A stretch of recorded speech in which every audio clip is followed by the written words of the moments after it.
committee, Mr. Johnson, Mr. Silver, myself, Vice President, Mr. Fowler, and Mr. Lawson, and Mr. Hodge. So, item number one, I'd like to delay that, if we can, 2 weeks. Item number 1 and 2.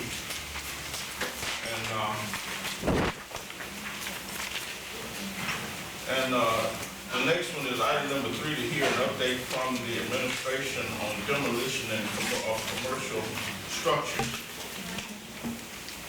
Brenda, you can handle that. Mr.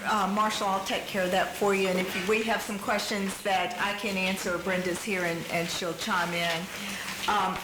This has been a topic that we've discussed a number of occasions here in council. I want to let you know that, or remind you, I'm sure you already know, that we did adopt the International Property Maintenance Code back in December of last year, and we have now initiated a policy to enforce this code for demolition of properties, not just commercial properties, but residential properties as well, are addressed by the code.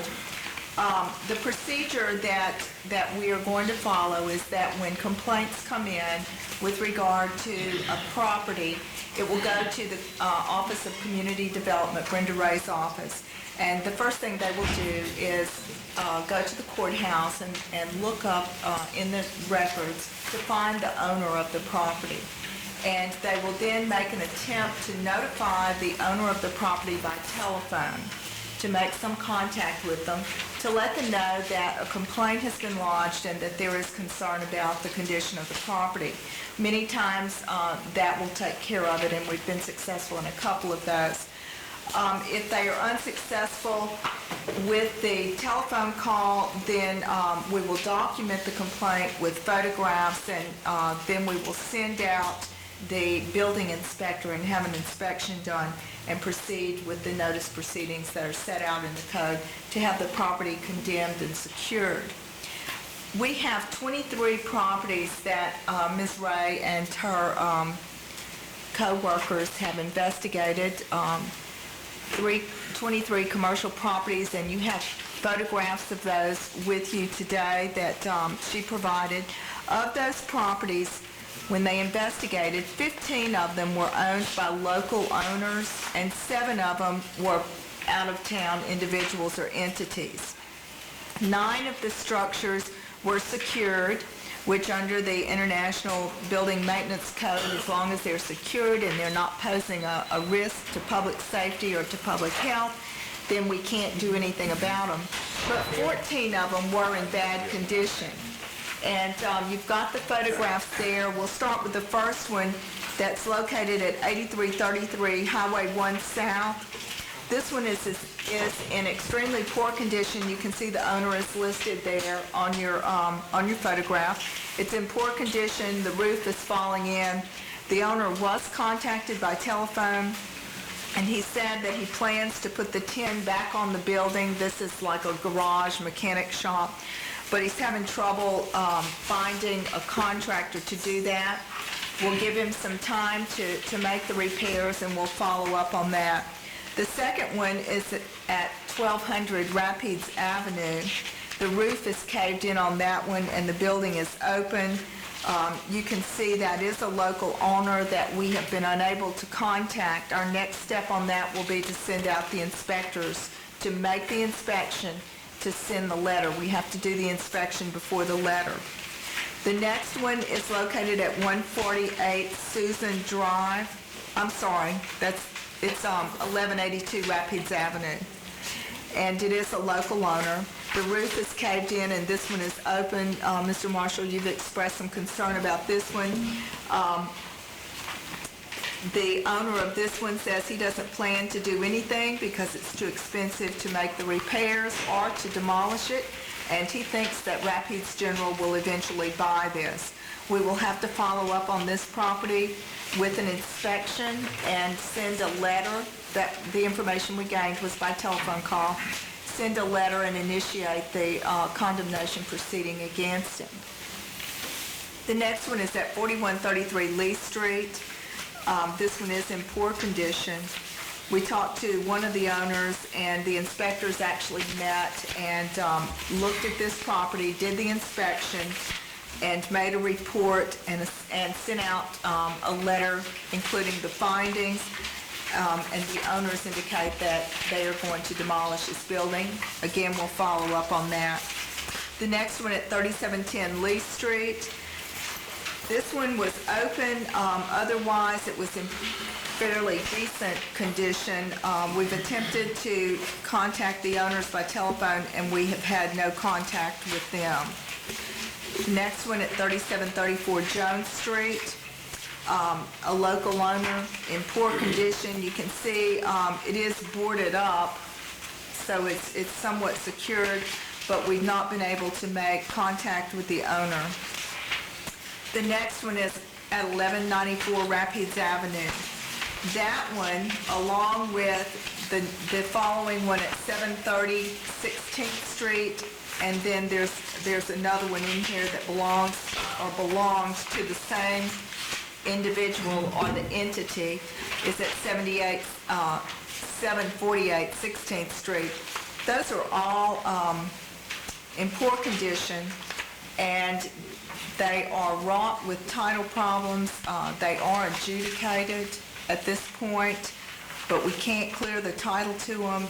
Many of them are open, and our choice on those is to proceed with the inspection and proceed with the condemnation or secure these buildings. Then North 3rd Street, the old Pelican Inn. On that one, the condition is secured. There's a fence around the property, it's locked up, and there's been no contact with the owner, but the person complaining lived behind the structure and was complaining about the trees blocking the view on the road. And we've talked to Darren Green, our urban forester, about the trees that are blocking the view of drivers, and he's going to get those taken care of. But as far as the structure itself goes, at this time it is secured, and it is not posing a public health risk or a public safety risk. Then you have 306 Willow Glen Road. This one is not in bad condition. It's actually in good condition, and the owner is trying to rent it at this point. 5101 Horseshoe.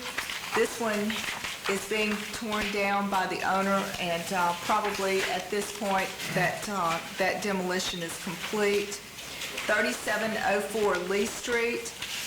We've not been able to make contact with the owner, but the building is secure. It is, of course, an eyesore, but it is secure, and it's not posing a health risk or a safety risk. 303 Willow Glen Road.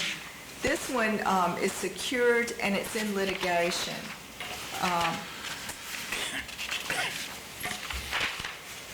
Someone has bought it at a tax sale, and they're paying taxes on it, but it's in foreclosure proceedings with the federal government, and so there's not much we can do on that one. The next one at 1439 Dallas Street, it's secured. It's not very attractive, and there is some graffiti on the building. We're attempting to contact the owner. The owner's out of town, but we do have an address on him. We've not been able to make any contact. Our initial telephone efforts were not successful, so we'll try to send them a letter. Then we have 2633 3rd Street. This one is secured. It's not in very good condition, and it's we've talked to the relatives of the owners of this property, but we've not made any direct contact with the owners. And the following, 2639 3rd Street, is the same as the previous one. It's the same owners, and it is in poor condition. Then number 21 is at 5109 South MacArthur Drive. And this is an out-of-town owner. Again, it's not very attractive, but it is secured, and we have not been able to make contact with the owner of the property. And the last one, number 22, is at 9th and DeSoto Street. It's the old State Mental Health Building. This was a facility that we received a complaint on. We checked the building, and it is secured. It's just abandoned. It's not being used at this point. but we will follow up on those properties. If we get to the point where they've been condemned and we have to demolish some buildings, then we'll have to come back to the council to appropriate some money to take care of those demolitions. And the next thing that you asked about, I think it's listed as the next item on the agenda, was burned out buildings. And I will tell you, because it goes hand in hand with the commercial structures, anytime that a building is burned, the fire department contacts community development, and community development does go out and inspect the property. In fact, 3 burned out buildings are on the next list of condemnations that will be coming up before you all. Sometimes we have to wait for the insurance inspectors and the fire inspectors to complete their work, but typically the procedure is that they're turned over to community development. Question, if you have to go to either demolish them or et cetera, then does title revert to the city, or is this house still vested in the owner? Just like a regular condemnation, and the property is adjudicated. Adjudicated and To the title city. vests in you? Correct. It serves as a lien on the property. Title doesn't transfer. Title still Serves vests as in a the owner? lien on the property. In the original owner? Correct.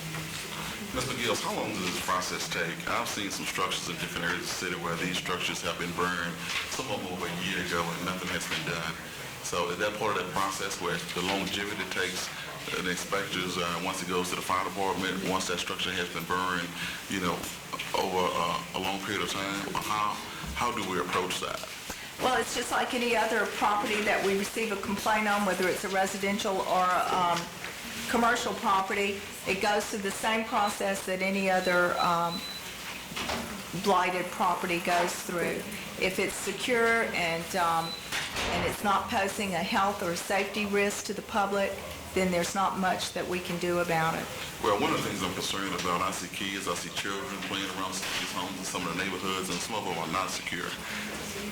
Those properties should be reported to the Department of Community Development. I sure hope that the power can do something with, especially those buildings that are in gateways. Or like in the case of ones that are on Rapid Avenue. And I think some of them are in the opposite direction, coming in from Highway 1. And we need to do that because that says things about our city. We have some businesses along Rapids Avenue, just those dilapidated buildings that their customers and clients coming to their shops don't want to see. And some folks get afraid to come down there because of the fact that those abandoned buildings.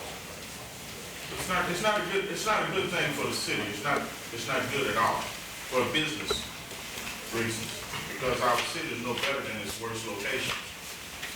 You're right, Mr. Marshall, and that's why the step that you all took at our last meeting when you authorized us to enter into the contract with JQuad to do the community development study so that we could initiate the expropriation process is so important, and all of those areas will be studied for redevelopment and will be a part of the plan, and all of you, as well as people in your districts, will have input into that plan.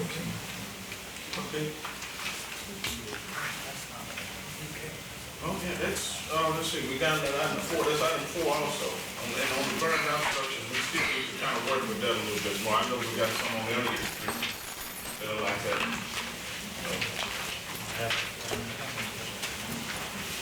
However, I'd like to also go on to item number 5, and that's to hear the status of an update from the administration regarding cameras at red lights.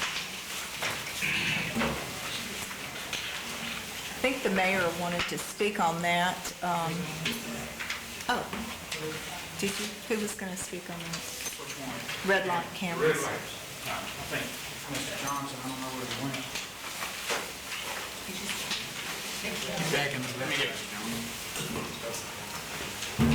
the meantime, just this will be public safety, can we have a discussion on, an update on the fire station, placement of the bus, stations, relocation, the next meeting? Next meeting? Next week, yeah.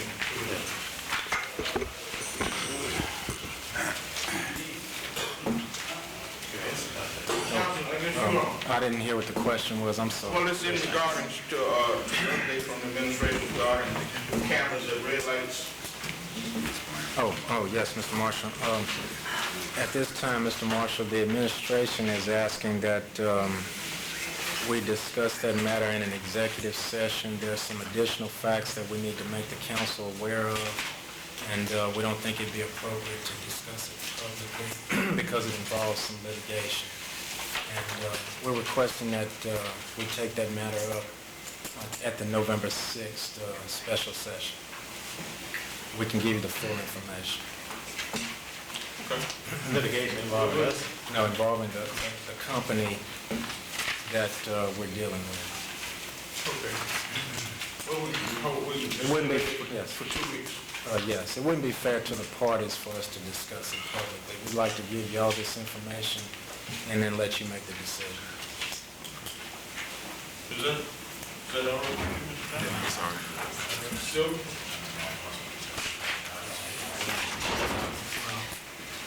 If it involves security matters. Well, that's it. Is there anything else to come before public safety and transportation?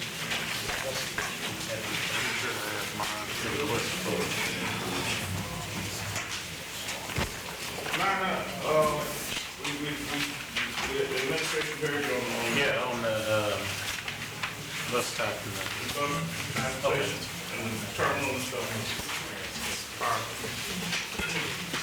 station relocation. Anything else? Yes, Mr. Marshall, we may not have to go in executive session for it at some point, but we do need to review some things that we don't think it'd be prudent to discuss other parties' business in an open session.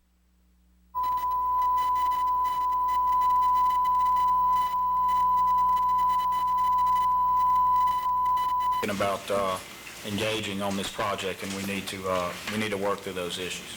And this is really a fairly new stuff. It's not something that we discovered a long time ago. Yeah, but you know, like, I know for a fact they've been doing this for years, even over in Europe. I know for 20, 30 years. So technology is not new. But, anyway, we can deal with that too. So, adjourn.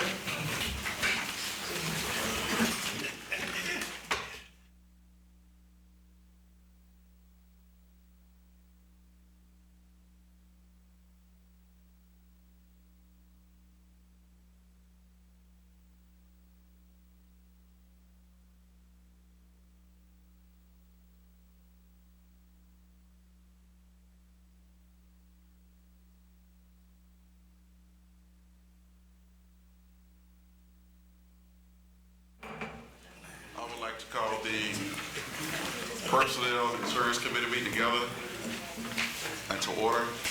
At this time, I would like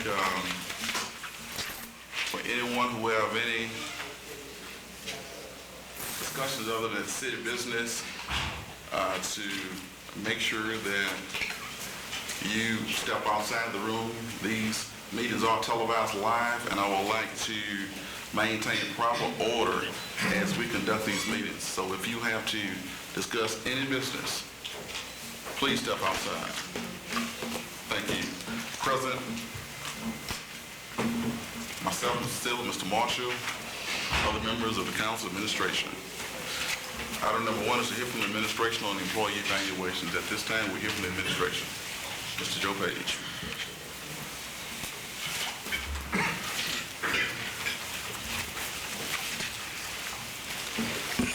Good afternoon, Mr. Chairman and members of the committee and members of the Alexandria City Council. As you know, the overall objective of performance evaluations are to improve performance of individuals, which should ultimately improve organizational performance. We have talked about revamping this program so that it will be more effective for our employee group. Civil Service Rule number 17, amended February 27, 2002, established a performance evaluation system that require annual evaluation to be done on all employees in October of each year. The standards of performance have two levels on this system: satisfactory and unsatisfactory. The performance level or performance standards are not broad enough, and the fact that all performance evaluations are due in October, the result is that they're not getting done. I have proposed a new system of performance evaluations that will make it easier for the supervisors and department heads to schedule these evaluations and complete them. My proposal is to adopt a plan that will require performance evaluations be done on the employee's anniversary date. This method will spread the work out, and it will make it more manageable for the department heads to track it and complete those evaluations. I am working with information systems folks on developing a program that will flag the employees on the anniversary date when it's due for the evaluation. And at the same time, this system will generate the proper evaluation form to be used for that evaluation. The standard of performance evaluations on this new system will have 5 levels: outstanding, very good, competent, improvement needed, and unsatisfactory. This will give us a broader range of how we evaluate our employees rather than the old system of satisfactory or unsatisfactory. There's another part to that with the probationary evaluation forms will only have 3 levels: satisfactory, improvement needed, and unsatisfactory. These evaluations will continue to be done at the 3-month and 6-month time periods, as opposed to doing them on the anniversary date is for the annual evaluation for all employees. Like any new system, there will be required training for the supervisors on how to use the new system and how to read and use the new forms. We believe that the new system will be ready for implementation by January of next year. Information system tells me that they believe that they can implement the necessary programs, run it through a testing phase, and then have it up and running, and we can implement it in January of next year. I think will be good timing, so then we can start in a new calendar year and begin a process to do these evaluations on the employee's anniversary date. Our objective is to be sure that they get done. I think it is no more than fair to the employee as well as for the city to identify areas where we can help our employees improve their performance, where we can identify people who have other skills that can be used in city government. And it gives us an overall better picture of the performance levels of all of our employees and what kind of programs we need to have in place to help them improve.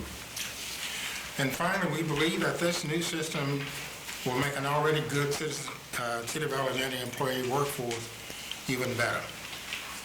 So hopefully I can come back to you in January and tell you that this system is up and running and doing well, and we've achieved our goal of having all of these performance evaluations done on the employee anniversary day. Any other questions regarding this item from council? Joe, we went through this, we kind of went through this thing before, we had to do a evaluation on someone. But what do you have in place Now, yeah, but I'm saying, you're talking about January. Okay, we used to tell guys, just like guys used to go out there street to bar, they would train, they would out there, on their own, on a backhoe, and they start, this process. But when we got ready to hire somebody that run a heavy machine, they never get credit for it, not on the job. You know, by doing their own training, the guy was training. We would hire guys from Slocum Construction, Hillcrest, or some of these other people. They get the better job. I'm saying, even some guys say, well, I'm gonna go get my CDL license at the sanitation department, some of these other departments. I mean, what training do you have, you know, with the type of skills, what type of training program? I used to ask Mr. Roy, what type of training program? Are you doing cross-training for other jobs? That these people can get credit, that when some of these jobs come available, that that these people that's been working for the city for years will have something in place.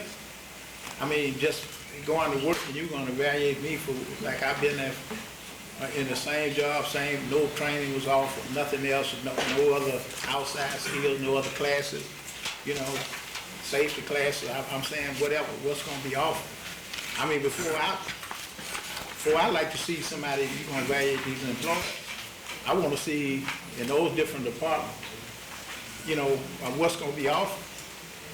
Because if you're in the same position all the time, I mean, what kind of grade you going to give me? Okay, the purpose of performance evaluation, Mr. Smith, is to do a couple of things. One of them is to recognize the employees in areas where they're doing well, and also identify the areas where they need improvement. And this is the piece that you are talking about, where if we identify those areas where people need to improve, we need to be in a position to provide them training to help them improve in those skills, to be functional in the department that they're assigned to. There is another discussion that's going on in the administration that deals with the overall training for the whole employee group for the city. There's departmental training that's going on now, but there is no person or department that are responsible for overall training objectives for all of the employee group. That is being discussed now, and we have not yet finalized those plans, but that is being discussed. I think he's referring more of an opportunity for advancement if they merit. That's I mean, you can't, the guy go get stagnated, he's doing the same thing, you go grade, oh yeah, well, you nice. You understand, you was coming to work on time, you was doing this, and you was doing this. Well, And then, I mean, and I'm not talking about you, Joe, we've been through this before. I mean, you know, when other job opportunities come, it's nothing that you can go in this guy's folder and pick from him and saying that he's, you know, he's trained on this backhoe, he's trained on this dozer, or he has a CDL license, you know, the opportunity is, you know, out there for class. That's what I'm saying. So you're talking about, you know, evaluating somebody and grading them, you know, this can be just as harmful to a person that it is. Are you talking about how we can monitor getting credit for cross-training? If somebody's in one job, how we can transfer that into somewhere else? But that's what I'm saying, man. Okay. See, I mean, I know you're just getting here, but I'm saying in the past, you know, the guys at the street department, they train on backwood and all this, but when the opportunity comes, there's nothing in their file that's saying that this guy has had this number, but we go to other places and hire other people because, you know, they have those credentials, you know what I'm saying? But we got people here that's dedicated, you know, to the city. And I'm saying other things that, even from secretary jobs or whatever in those different departments. But you just got one guy, I mean, these people, you know, if you start evaluating them on the same thing they're doing every year with no training. And then if you're gonna use this as a tool for promotions, or for promotion, or for salary increases, or something like that. See, We are having that discussion. Mr. Yeah, Page that's what has I been feel. bringing it up, both to give credit, like you said, for monitoring where someone may have a skill set where they hit a ceiling and can't really advance, where they can translate that over and go somewhere they can. That's one instance. And we also are just generally monitoring a better way to allow people to advance through the ranks. And it hasn't been monitored by a particular person. It would be a human resource function. Mr. Page is aware of that, and we have indeed been having those conversations in staff meetings recently. It can be also a good tool for people that's coming to work knowing that they can celebrate themselves or they can get to making or some training or something that they can get a better job in the city, or they can go somewhere else and they can get credentials. I mean, we have too many other companies out there, Tri-Steel and Union Tank and all these other companies that starting off with better salaries than what we have. Even now, like we say in our light department down there, we 8 guys short unless you hire somebody. We had to hire contract labor, to fill in for the positions that we don't have. But if some of them, that's what I'm getting to, if some of those guys that... If you may, we're gonna get to the item in a minute, and you can comment on that on the next item. Okay. Okay, so, but what I would like to say to the administration, Mr. Page, based on what you just reported, once that's in place from the administration, if you could please come back with that report and present it to the floor, to this committee and the council. Thank you, Mr. Page. Be glad to. Sorry, Charles, I thought we were having, we were getting there. Keep telling that. I thought Hannah was a rapper.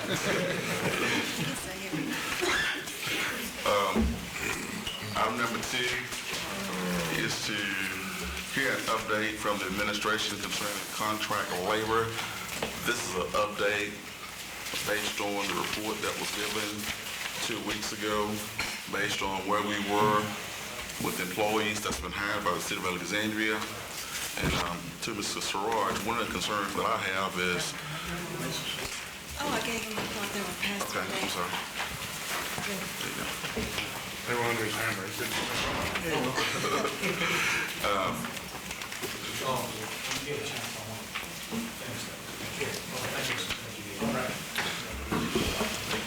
sorry. One of the concerns I have is the contract labor when their budgetary funding runs out and these employees are hired through contract labor and they are laid off. Say, for example, in the street department or sanitation department, what happens to these employees? Do they get a chance to come and apply through personnel? All people are able to apply for personnel. If they're but they're with the outside, they're not considered inside applicants or employees of the city. They're actually employees of temporary staffing services, but they can apply when we do have positions that we're advertised to the outside. They don't get any special treatment as far as being able to apply inside with our employees. Okay, the second question I have, based on contract labor, why would that individual, why would your department or Mr. Page's department, through contract labor for 3 months, does that employee, once he finishes contract labor and their contract expires, does that individual have a chance to come back directly to your department and be, apply for that respective position? Okay, I don't know if I'm understanding correctly. By the civil service rules, they can be employed for 90 days under contract. They're not able to come back for any position in the city contractually for 12 months after they've completed their service in that particular department. I don't know if I'm answering your question. I don't know if that's what you're asking, but they're not getting. Now, right now, we're working on that rule because some people say that because of their shortages in the department, it's hard for them to train someone new every 90 days. So right now, the commission has extended everyone in the contract labor pool until such time that we're able to resolve it. I don't know if that's what you're asking. Yes, that's what I'm asking. Okay. I have a question. That's fine. If we bring someone into that labor pool, and there's 90 days expired and the position's open, and that does not give them any advantage on someone else? No, sir, it does not. Even though they've been trained and work there? No, sir. Now, they can show that on their application. It will show that they have had experience in that department, and they're given credit for that experience. And sometimes that does help them. Sometimes that's the only experience they have. Sure. Thank you. And just one of the things I'm concerned about, I'm just concerned about us losing employees based on contract labor once that contract ends and once they're displaced. You're talking about, now you're not talking, you're talking about contract employees, Correct. not permanent employees. Correct. Sometimes that happens. A lot of times the department sees the working capabilities and the knowledge and experience that person has. has when they're working contractually, and they get into the qualifying, and they're on the eligibility list, and a lot of times they get to but you have to understand one thing. When they come in contractually, there is no one in the temporary staffing service that is looking at the job descriptions that we have to go by and determining if this person meets the minimum qualifications. A lot of times, it's just a body to fill a position in an emergency situation. When we go through it and we review it, that person has to meet minimum qualifications that are set out in job descriptions whereby that job classification is graded. It makes our job a little bit more difficult than that contract service who's just putting a body in a position.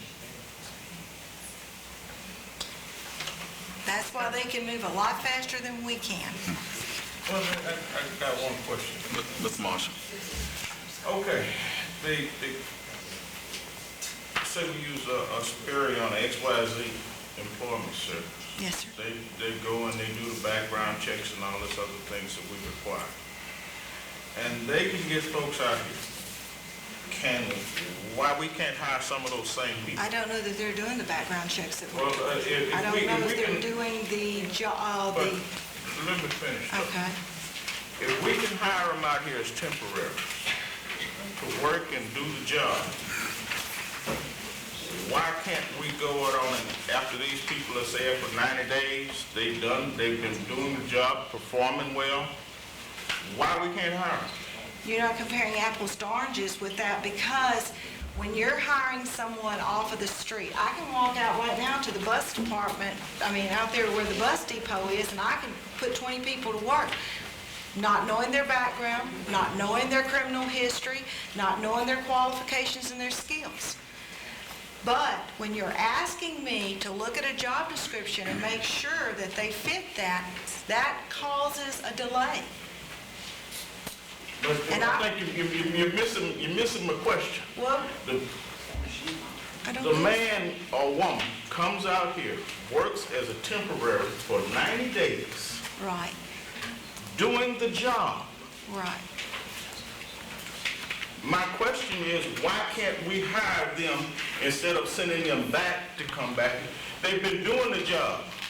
But If we're looking for a carpenter, and a carpenter comes out working the carpenter shop for 90 days, and we need a carpenter in the shop, because other than that, we wouldn't have went out and hired him in the first place as a temporary.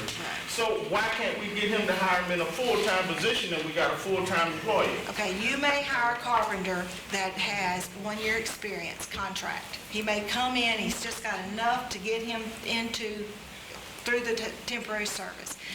Okay, my job description that was written by the department head, approved by not this administration, but the former administration, sent to a consultant, evaluated and graded, may say 3 to 4 years experience.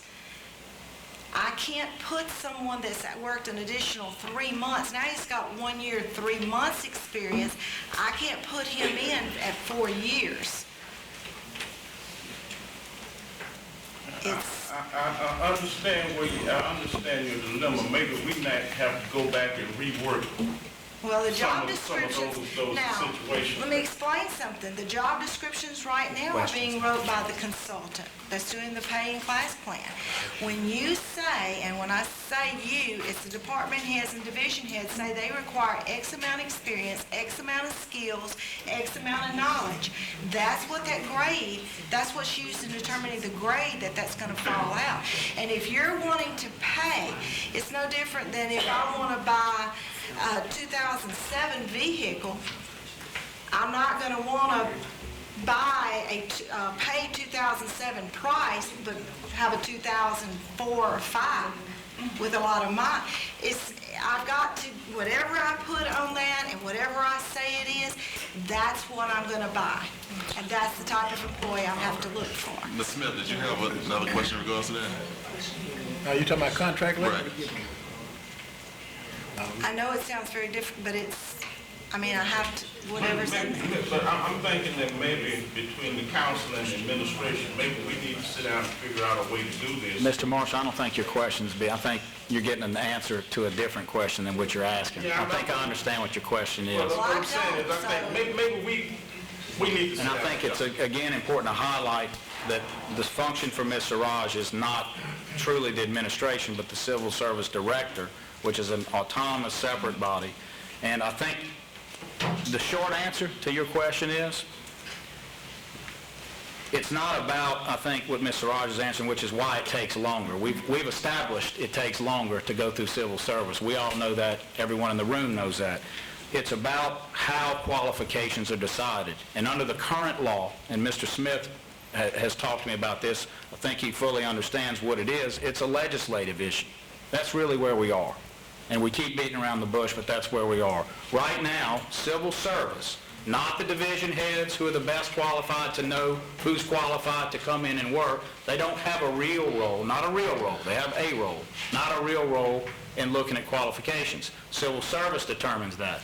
So the folks who are determining what you're asking, if somebody has been working in contract labor, they apply and come in, all of that is done separately from us.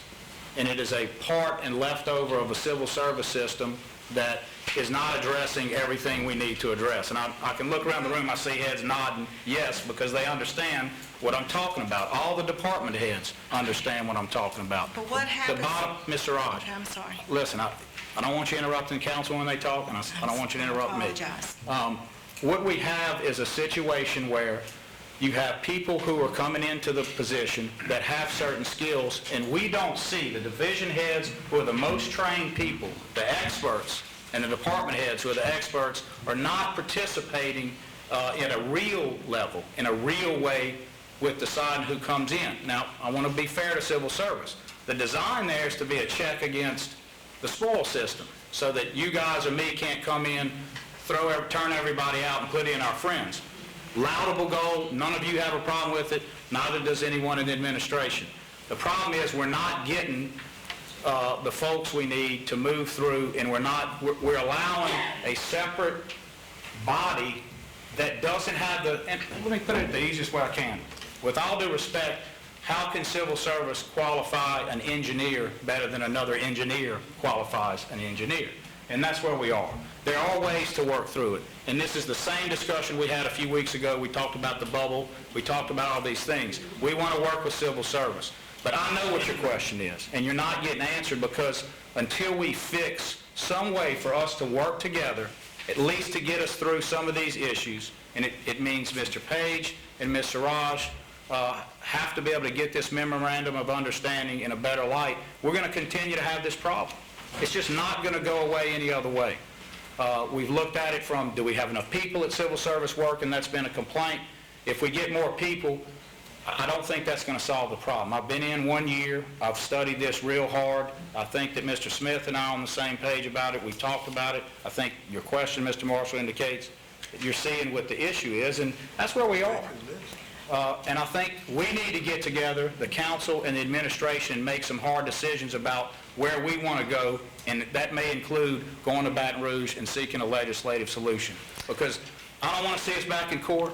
It's a waste of everybody's time and efforts to go through another case like you went through just before I came on. I want to see us work with civil service. I think there are ways that we can work together and not get in anyone's turf and not upset anyone's fiefdom or whatever you want to call it. But some of this stuff, gentlemen, it's impractical how it's set up. It will not work in a city our size anymore. It will not work. May I say something, though? The report that I just gave you, I need to explain to you, it's not a recruitment issue. If you look at the report I gave you, it's more of a retention issue. That is not civil services role. Our role is recruitment. If you look at this, in 2006, we filled 99 vacancies. Of that 99, 20 of them were transferred from between departments, so I took them out. 27 of those were temporary. Temporary vacancies are those that are seasonal, that come in, cut grass, or do temporary work, student workers. 52 of the 99 that we filled in 2006 were new hired permanent vacancies that we filled. Now, if you go back and you take out, and I've got the figures, this is not something I'm making up, this is records that I pulled, they're on this sheet attached to the back. We actually terminated 62 employees in 2006. That means that we lost 10 people in our employment efforts. That was not civil service. That had nothing to do with us. That had something to do with the departments. If you look at 2007 for the current year, we filled 90 vacancies. Take away the 13 that are transferred between departments that we do in an effort to retain these employees in lieu of losing them, minus 17 that were hired in temporary, we've hired 60 people in permanent positions. And in that, we've lost 56, so we've retained 4 since January. Again, it is a retention problem. If you look at the next page, retention figures for us from January 2006 to current time. We hired 118 permanent employees, and if you look, 8 made less than 2 months in this city. They left. 11 made less than 4 months. 1 made less than 6 months. 3 made less than 8, and 4 made less than a year. Evidence that the system's not working. Those are retention problems. Those are not civil service problems. Okay, let's hear from the mayor, Myron, then Mr. Silva, then we need to start wrapping up this committee. Gentlemen, I can take this same thing that was compiled and have it state statistics that'll be just as incomprehensible to you as what we just went through. And let me just say this. You have retention problems when you improperly hire people in the first place. You have retention problems when you don't do the job of hiring correct in the beginning. That's why we're having retention problems, and I know that I see even more heads agreeing because everyone knows this. Did I ask the administration to come? Ms. Siraj, please. Okay. I know that we're unsure whom you answer to. It's not the council, and it's evidently not us, but let me finish, and you can address it at the board, and I will come and be subject to questions at your board. This is my board, and I'd like to be able to address it. Gentlemen, the problem is we have to do a better job of getting the right folks in there. This bubble, when you point the finger at either the administration or civil service, this bubble, as Mr. Crutchfield called it, will continue to follow every one of these folks around until we pop the bubble, get a solution, no matter how unorthodox it is right now, then move forward under a new scenario. And here's my proof. This is all I offer. How long have y'all been talking about this? I've been here a year. How long has this been an issue? 8 years? 9 years? 16 years that I know of. Okay. If that's the case, it's not working. And now we have a new administration, and it's not working under that, so it can't be the old administration. We've got to do some new things. That's all I can tell you. Thank you.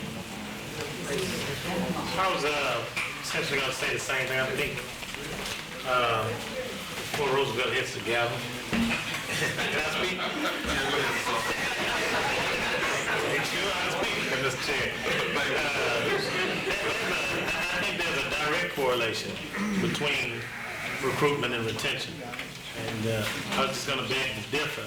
I'm very interested on how we recruit, because whatever entity you're in, whether it's city government, whether it's private business or educational, whether it's what you put in that determines what you get out. So without blaming any particular person or any particular group, I just think we need to fix the problem and move forward. But it does puzzle me that here we go again. May I say one thing without interrupting anyone? Okay, Mr. Silva, then come back to you, Mr. Raj. I think we beat this horse enough. I have nothing else to say. Okay, we need to go ahead and start. Mr. Smith? But the problem, I'm going to say this. I've been here, I've been a long time. But I'm going to say this. Until the department heads can sit in and choose who they want out of that. I mean, but you all make the decision, and then you recommend 2 or 3 other persons to them. They don't sit in when you're doing the interview and who you're going to the 2 or 3 names you're gonna send to them? No, sir, they do sit in on the No, interviews. they're all part of the interview. The interview team is When? always made up of people from Not the the qualifications. When? After they're qualified. When, after you go through and you decide, Right. see, you decide who's gonna be interviewed. But not Mr. Page, Mr. Smith. No. Mr. Raj decides. Just a minute. Interview is done by You certain know, services. 1 minute. You know, we want to conduct this business in an orderly fashion. I hear a lot of little conversations going on in the room, so if we can govern ourselves accordingly, respect the person that's talking, I would appreciate it. Continue on. To answer Mr. Smith's question, what determines who gets interviewed is determined by the civil service qualifying process. Okay. Once that is done, the interview process is conducted by Human Resources. And in that process, department heads are involved, and in fact, they are a part of the interview team that interview these qualified candidates that get sent to us. And those interviewers are from those departments where these people are going to work. Well, see, that's what I'm saying.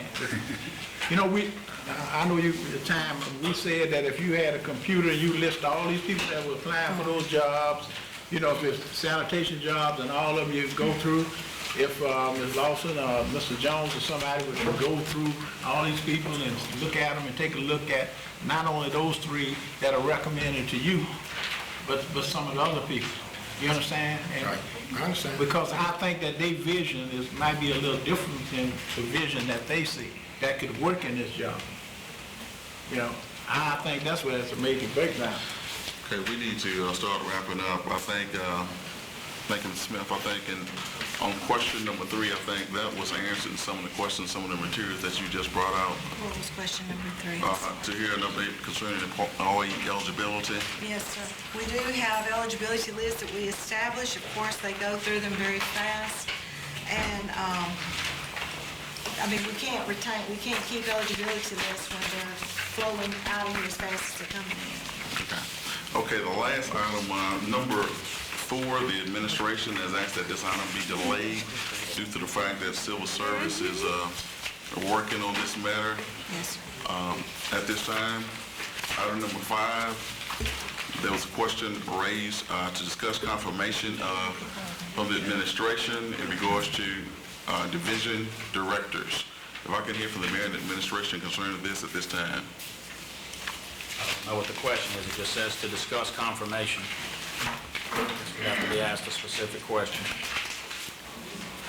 Mr. Lawson. What is the process of confirming our division directors? The process is outlined in the city charter, and then there's a further expansion of the process from the council's end, which is located in particular at Code of Ordinances of the City of Alexandria, Section 2, subsection 31. And that procedure goes through the council's additional requirements, if you will, procedurally to go through confirmation. While a city ordinance cannot alter the charter in any way, it must yield to the charter, and it can impose probably too many new things that would alter the organizational structure of the charter. Certainly, this body has the right to say, here's how we want to proceed. And then there's an outline of items 1 through 6 under that statute, or ordinance rather, that outlines it. And I can go through them if you wish. There's a written notice submitted by the mayor to the president. In that notice, it should contain a resume, 5 references, and annual salary proposed. Number 2, upon receipt, the president of the council shall assign the appointment to the personnel committee. Number 3, the council staff may investigate or shall investigate all references, resumes, and then report findings and recommendations to the personnel committee. Number 4, the personnel committee shall meet expeditiously and report to council findings as favorable or unfavorable. That would be to the full council. Then the council shall, by resolution, confirm or deny. There's a requirement under the Code of Ordinances that acting directors not exceed periods of 6 months. Again, what I just read from was from the Code of Ordinances, not from the charter. The charter is silent as to most of those items, except that it makes clear all division heads have to be appointed or nominated by the mayor, and the council can confirm or deny those appointments. Mayor, based on your report this is given and based also on the charter, based on yours, I guess since you've been in office, has everyone met this procedure?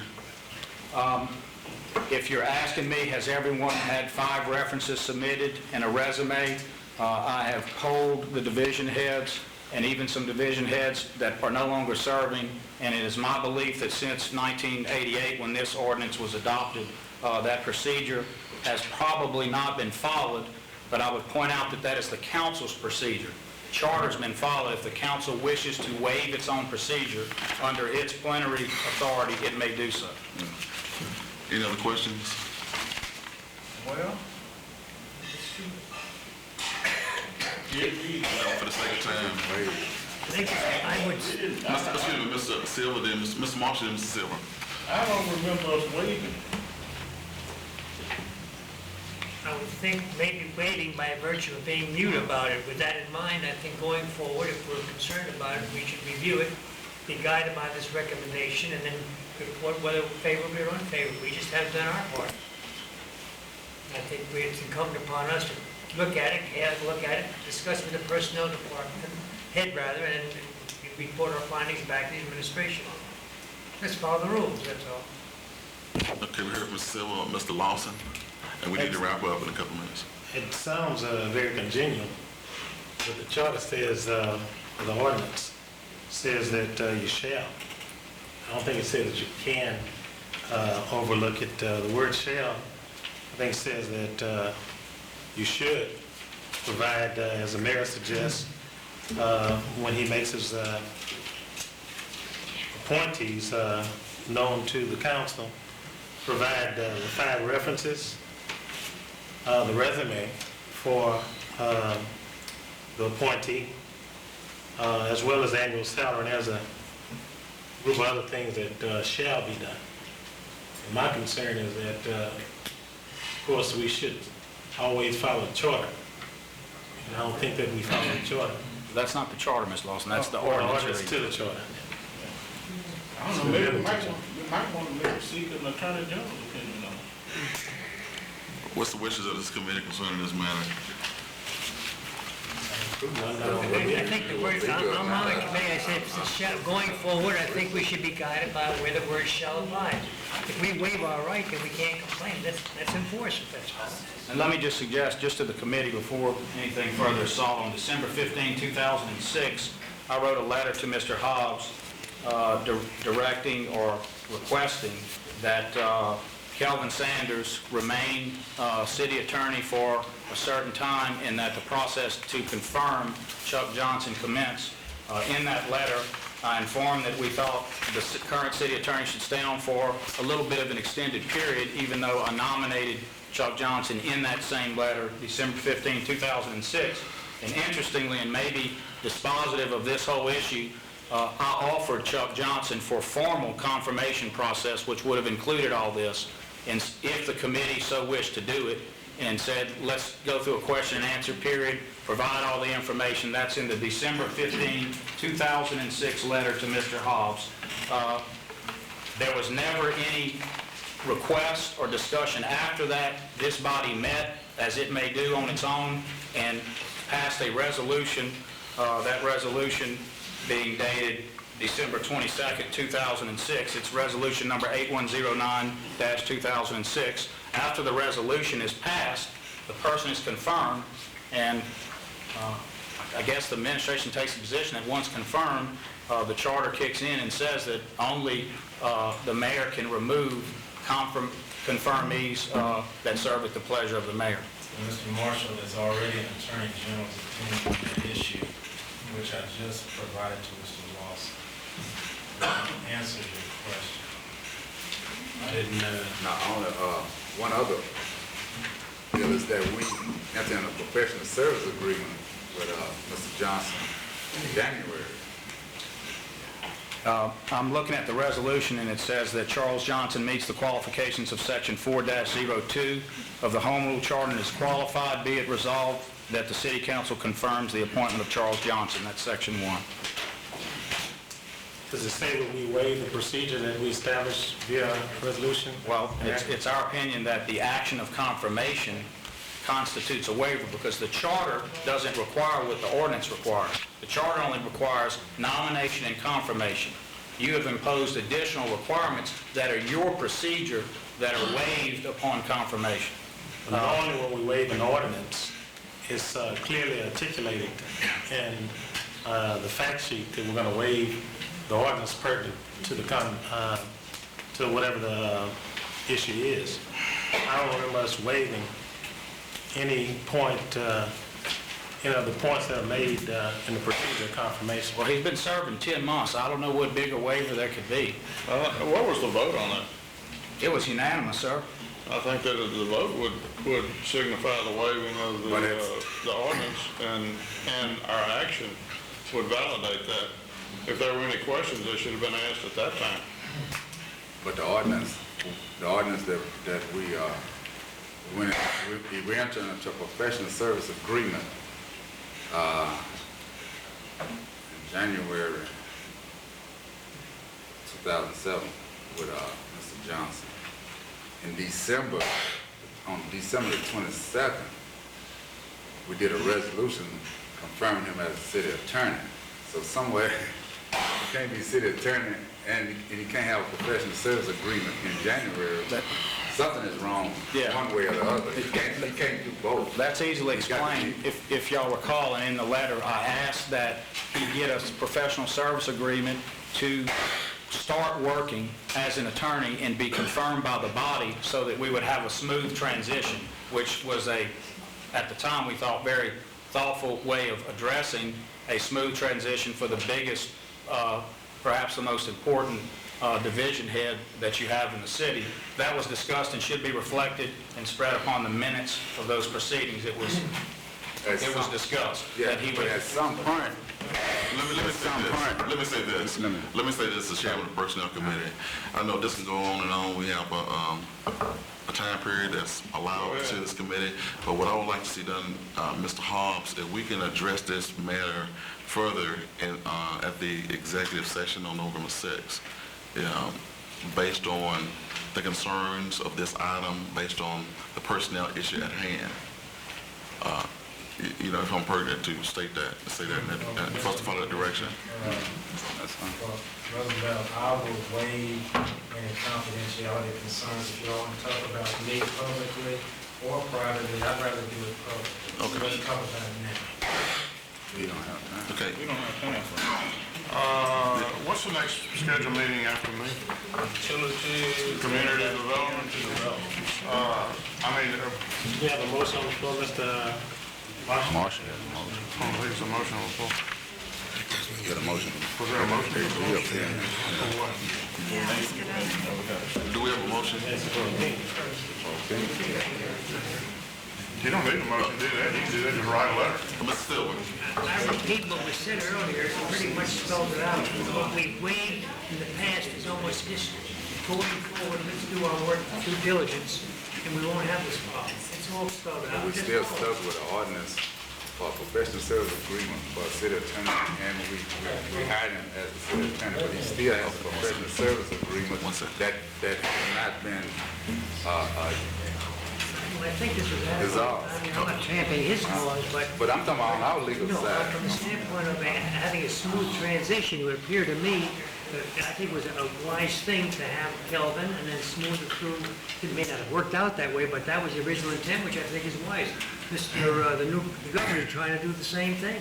I understand that. I'm not saying anything about that. We're looking at the legal aspects behind it. We're not looking at what was done.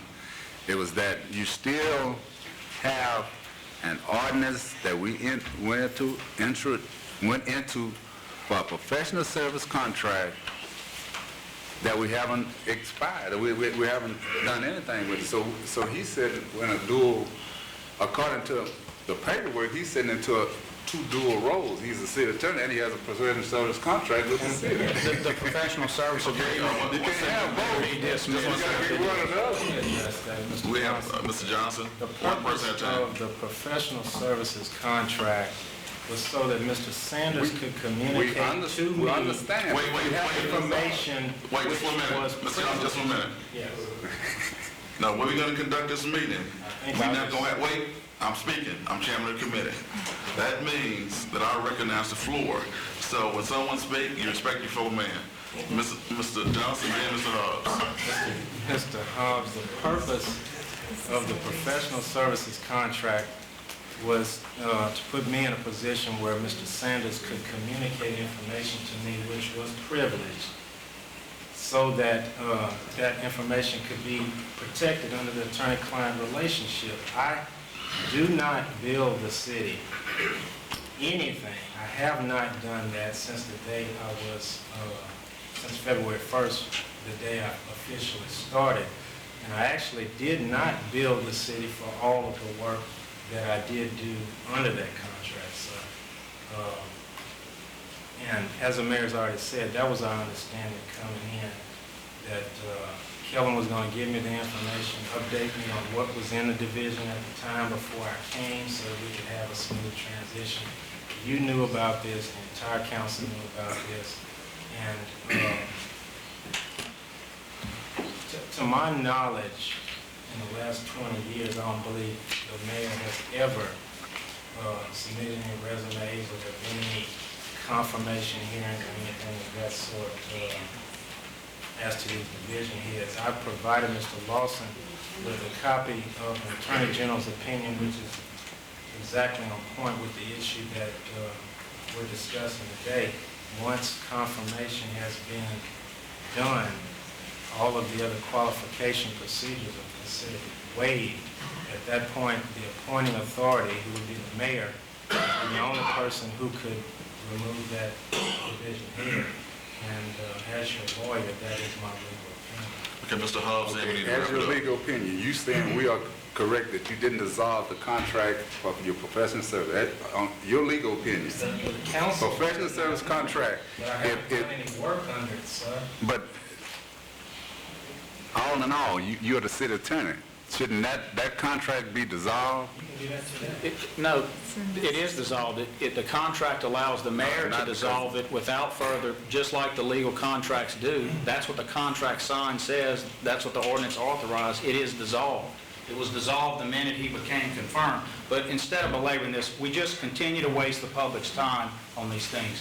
We don't need an AG opinion. We have that.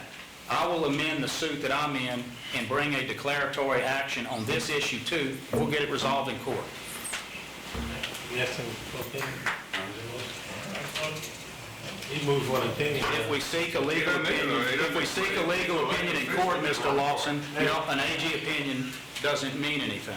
Well, why did he just reference it then? Because he was trying to point out that it had already been done, but I'm going to resolve it. It's going to be brought into the suit. The AG can't render an opinion on active litigation, or he normally does not, and it's not binding. Only the court can bind it. We need to move the meeting. Right. You have a motion, Mr. Marshall, before? Yeah.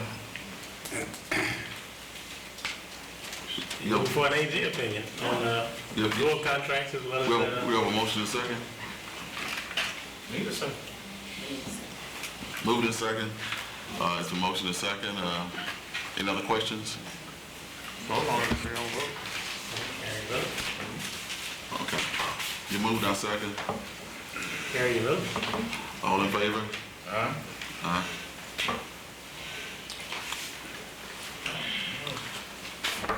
Nothing further? Only the ones that's in the committee can vote. Okay. We have a unanimous vote, 2-1. No other questions coming before this committee? What was your vote, sir? What was your vote? I didn't hear it. Yes.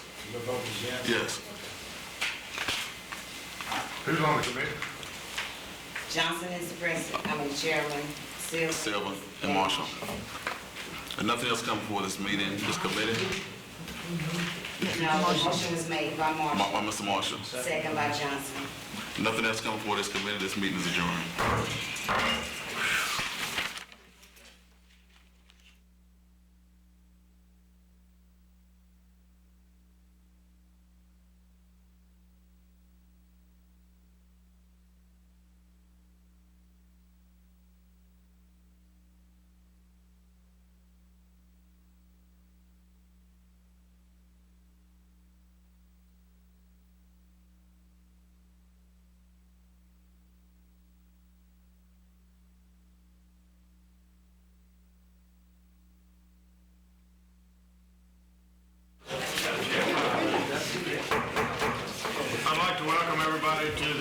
Utility Committee meeting. Mr. Marshall, Mr. Smith, and myself are members. We welcome all administration and other council members here. We have two items on the agenda. We're going to take item number 2 first. Item number 2 is to consider final adoption of an ordinance authorizing the mayor to accept the low bid submitted for electrical generator improvements at Kisatchie Water Well Field. Let's book item number 30. And I think that I sent this to committee just because of the expense of it and just for some type of explanation of why the expense is so high. I'm sure when we look at it, it'll be reasonable. Mr. Chairman, this bid is to allow some upgrades in some of the roadways, some drainage improvements. There's some clearing and grubbing items. Also expansion of the fencing around well fields. We have to modify the electrical control panels out the well site in order to de-energize the CLECO feed and to allow these generators to energize the motors that operate the wells.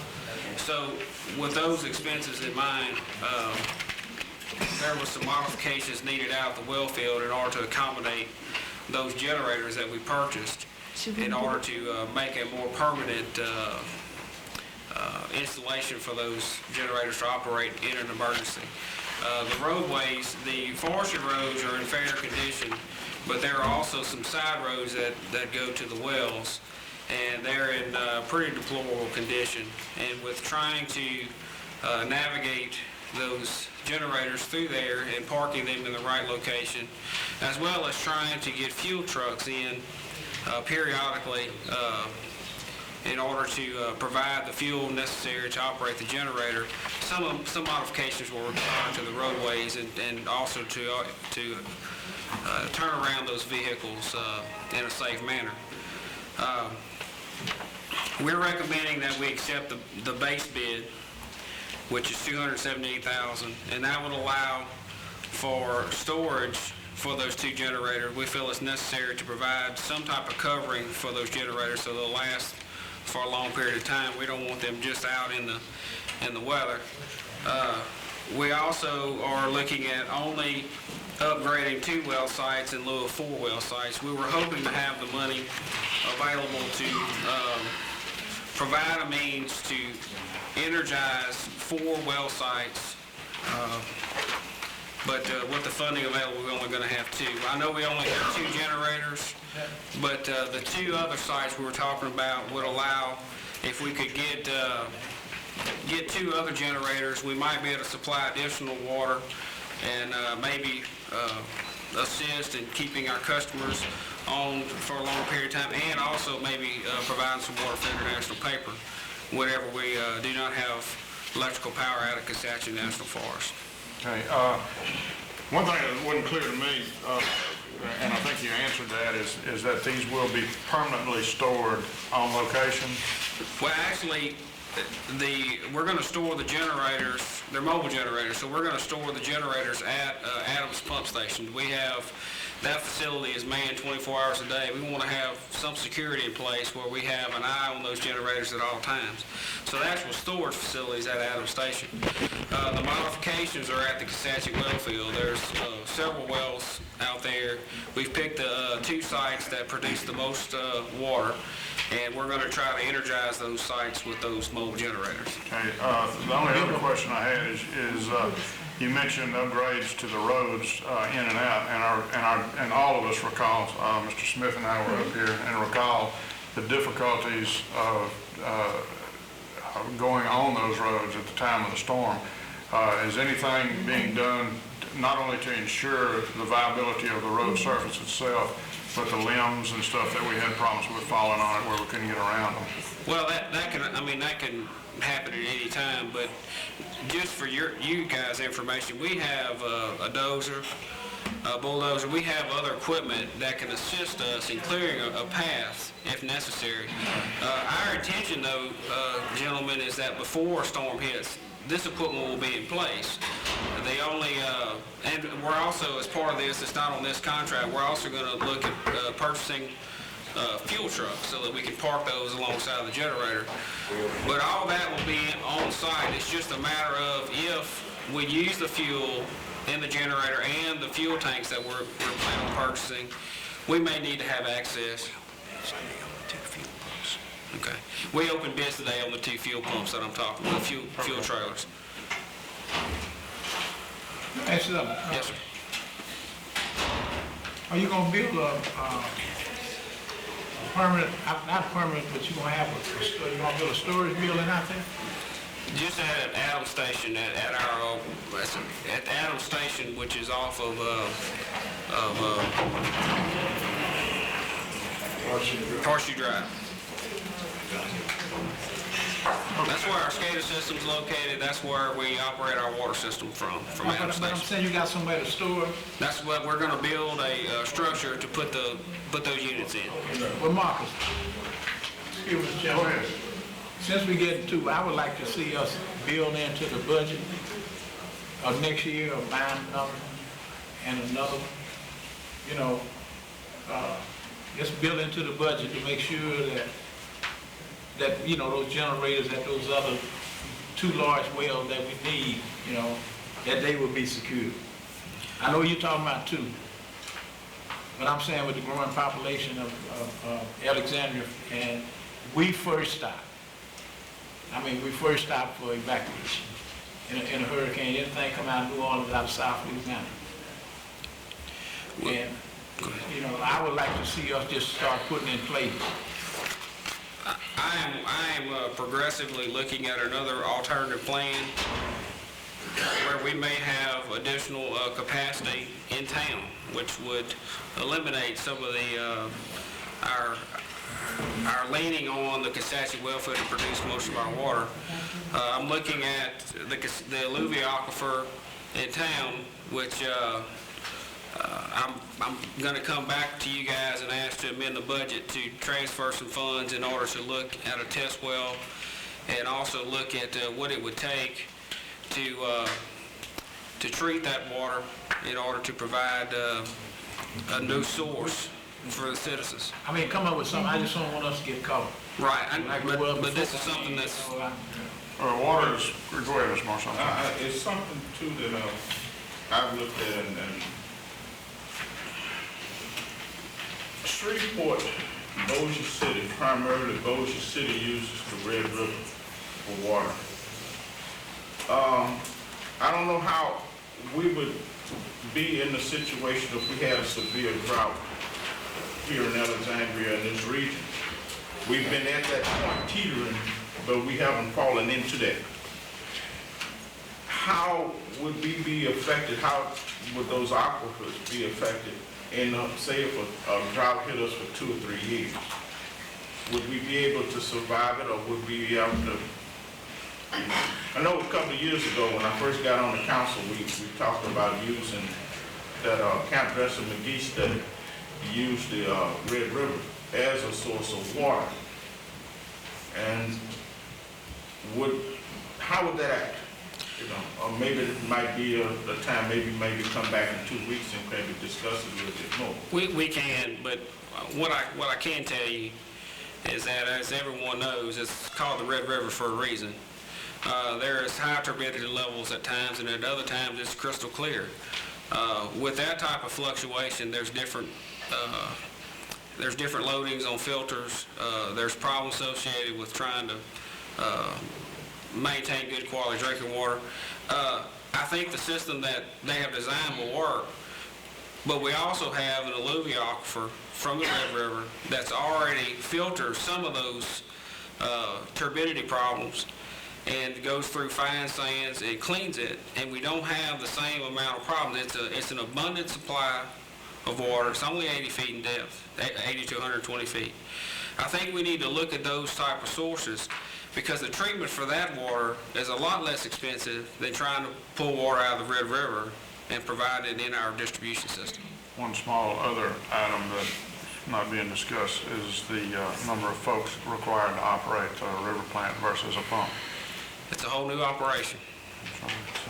But that, I mean, we can certainly discuss that at another time, and I think it should be discussed, and I appreciate your comments on that, because Let's go now to item number one. Item number one was put on the agenda by Mr. Johnson to hear an update from the administration concerning plans to lower utility bills. Mr. Cannella and other members of the administration had reported to us extensively on how our rates were constructed, hydroelectric, gas-fired, coal-fired. We also had extensive reports on weatherization of homes, how the citizens could help themselves by insulation, by sealing cracks, by putting weather stripping on doors and windows and such as that. And I don't know what question Mr. Johnson wanted answered, but I don't know how we can construct a lesser rate on utility bills, but if you would ask what you want. I think one of the things, at the end of that presentation, Mr. Cannella, several members of the council had several questions in regards to, an updated report that you said you would come back to this council and present, based on what Mr. Fowler just stated. And since then, this council hadn't heard any information from you in that regards. That's why I requested this information. I think we had several questions that was asked at a particular meeting. I think I had several questions. Mr. Lawson had several questions in regards to the utility, but you hadn't been back since, so I was just looking for an update from you and your department and the administration concerning this, because there are numerous problems, as you know, based on your report that was given, based on utility concerns.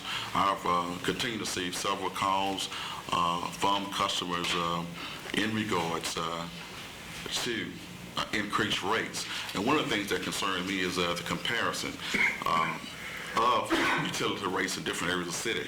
When you gave your comparison, we looked at on the screen based on question that was asked, some areas where the utility bills were, for example, $200 in some areas, but with all the complaints and some of the findings that we look at, we have different areas, and it was a good report that you gave, and I applaud you for what you've done, the administration has done. But in other areas, for those who don't live in the type homes, if I'm making myself clearly, for those who live in a wooden frame home versus fuel costs, I would say gasoline, fuel costs that they pay in their homes, not gasoline, but the amount of their utility bill totally exceeds that $200 rate, if I'm making myself clear. Some areas you have utility bills $400 and $500, some that $200, but the prices fluctuate throughout the city in given areas. I know when you gave your report, you gave the comparison, whereas it was $200 for certain areas, but we didn't have a total outlook.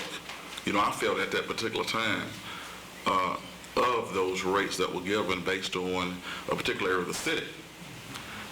As I recall, he didn't say anything about rates. He was speaking to the concern of consumption. It was all on consumption. There are no differing rates depending on, there's rates depending on your consumption alone. It doesn't matter what area of town you live in.